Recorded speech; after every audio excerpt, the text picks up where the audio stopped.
So I've done a bit of work on the RF900. I've stripped it down quite a bit because I've got some pretty big plans for this bike. Basically, what I'm going to do is I'm going to pull the engine out, check the top end, do piston rings and rehome the bores if necessary, do the valve clearances, and just give it a good freshen up basically.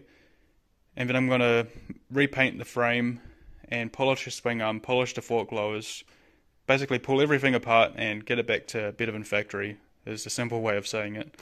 So I've got it stripped down quite a bit now. I've got the radiator and the fairings off and the bodywork and the fuel tank. I've gained access, we've got the carbs off as well, and I've gained access to the valve cover, and I'm very surprised and happy to find that the top end is insanely clean for a bike with 72,000 miles.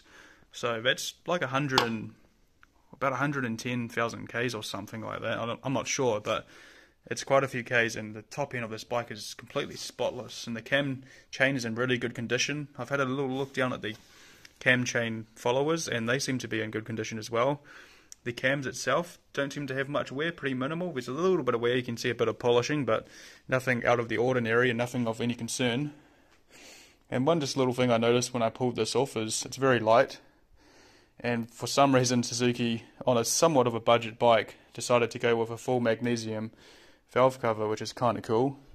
You can see the top cam chain guide there, no wear on it, as you'd probably not expect to at that part of the cam chain, but anyway. So I'm going to get a new seal for this and redo the valve clearances if they're out, which they probably will be at 115 or so thousand Ks. For some reason I've really fallen in love with this frame. It's a twin beam type frame, which you'd usually see on aluminium framed bikes because they're quite rigid. But this one here is actually made of steel. You can see how thin it is. I've got like two different steel plates pressed and welded together, kind of like a seam. And apparently when these bikes are well tuned with suspension, they're quite a rigid chassis, and quite a few people actually have tracked these bikes, especially in New Zealand, because they were pretty cheap when they came out of the dealership, and they're quite a capable bike with a GSXR derived engine and the right wheel sizes to get good tyres.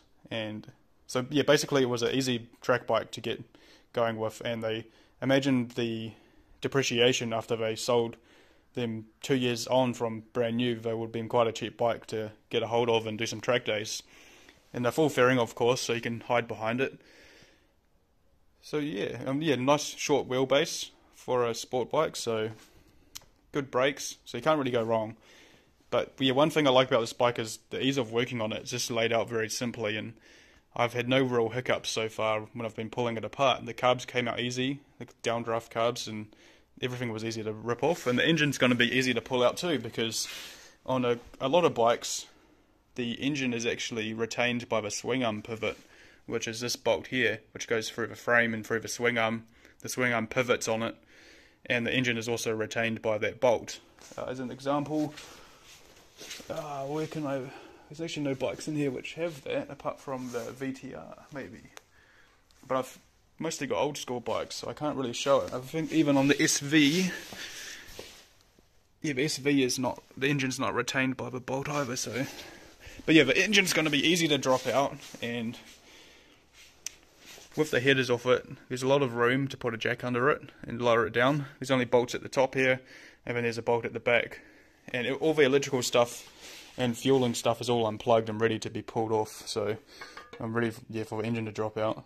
So I'm very happy with this bike.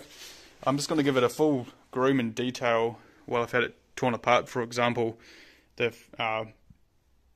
all this will be polished up, so there's no more glycol contamination and corrosion on it.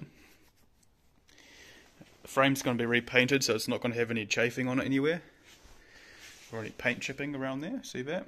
It's all going to be gone. So yeah, it's going to be very nice. It's going to be basically like a brand new bike when I'm done with it, and that's my goal, because I reckon I can rebuild this bike and have a pretty capable sport bike for a pretty minimal cost. I'm going to polish the swing arm, which is aluminium, and make it a mirror finish, same as the fork lowers. I'm going to polish the headers completely. I'm not actually too sure what this header is made of. I know it's, at least the rear end of it is stainless, but I'll give it the old magnet test and see if there's any difference as I go up the exhaust.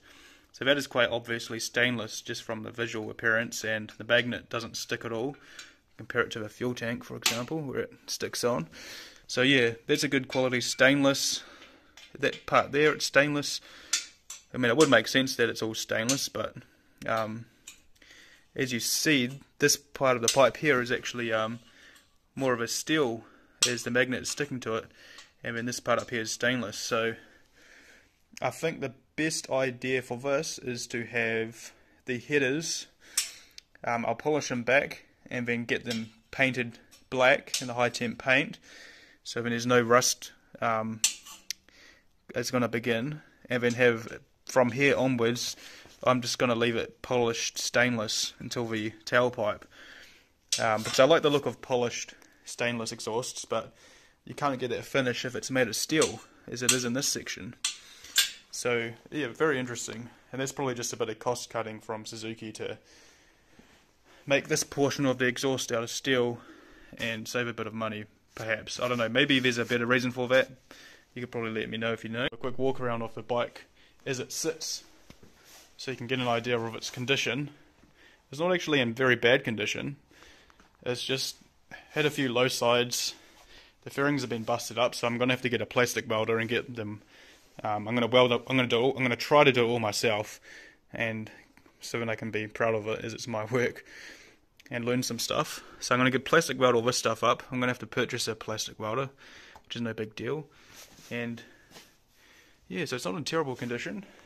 The rest of the fairings are sitting over here in the big pile of random motorcycle parts. Yeah, I really like working on this bike. It's just been really enjoyable and peaceful to work on. Not much frustration as of yet. This is the radiator.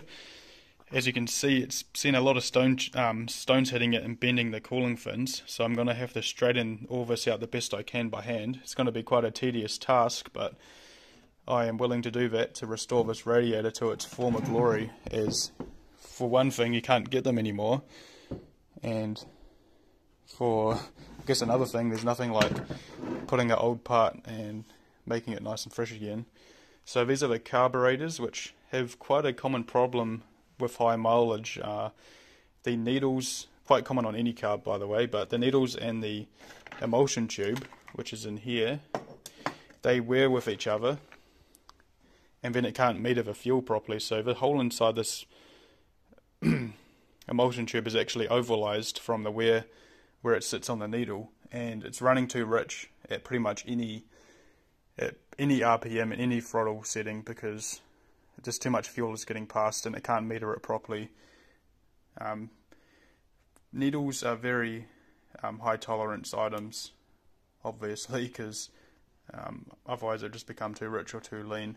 And if it has any wear on it, which you can see there's like a bit of polishing sort of marking on there, it's just going to run too rich, and you can visually look down these emulsion tubes and see they're ovalized. You can't get these parts out of Suzuki anymore, so there's a place in the United States I'm going to have to get them from. I've got a carb kit here. It comes with new needles, no emulsion tubes, and all the hardware to bring these carbs back up to a nice sort of brand new condition. New jets and springs for the mixture screws, and new O-rings, which is very important, as all the O-rings in this on these set of carburetors have gone hard. I've got some fork rebuild kits. These don't actually come with the seals, but they come with all the O-rings and the crush washers and the clips and the bushes. I'm also maybe going to get some tougher springs for it, depending on how it rides at the end, but for now I'm just going to run with the standard springs. So basically that's where I've gotten to on the RF900, and it's sort of it's going to be like a sport bike rebuild, because in my honest opinion, out of all the modern motorcycles that are out now, there's not anything that really stands out and makes me want to have it, because they're not really raw enough. With a bike like this, it really is a rider's bike, because there's no ABS, there's no traction control, there's no wheelie control. It's all down to the rider and his inputs, and it's very basic, and I just love a raw motorcycle because you're actually riding it. If I was going to buy a modern sport bike, what can I even get is another thing. There's only really the thousands being made now because of the emissions crap. It's the only ones that can sneak through the emissions. So there's no 600s, and there's not really any 750s anymore, at least in New Zealand. And New Zealand has a dumb ABS rule, so if the bike isn't fitted with ABS from factory, you're not actually allowed to have it on the road as a new purchase. So all the bike dealerships can't get bikes with no ABS anymore, so it killed off heaps of cool bikes like the GSXR 750. So I wanted a sport bike, and I've always liked the RF 900s because they're kind of weird, and it's going to be an economical build for me, and I can really make it haul ass by the time I'm done with it. And there's nothing out there brand new which I could have and enjoy without spending $20,000, $30,000, and it still won't be raw. So I think the best thing is to restore an old sport bike and then make it suitable to me, which is what I'm doing with the RF. So yeah, that's basically it, and a little rundown of how I've gotten on with it so far, and I'll be continuing to make some videos on it, and hopefully in a short-ish period of time I'll have this beast on the road, and I'll be ripping it through corners, taking it to Manfield maybe, and having a blast on it, because there's nothing like an old school raw superbike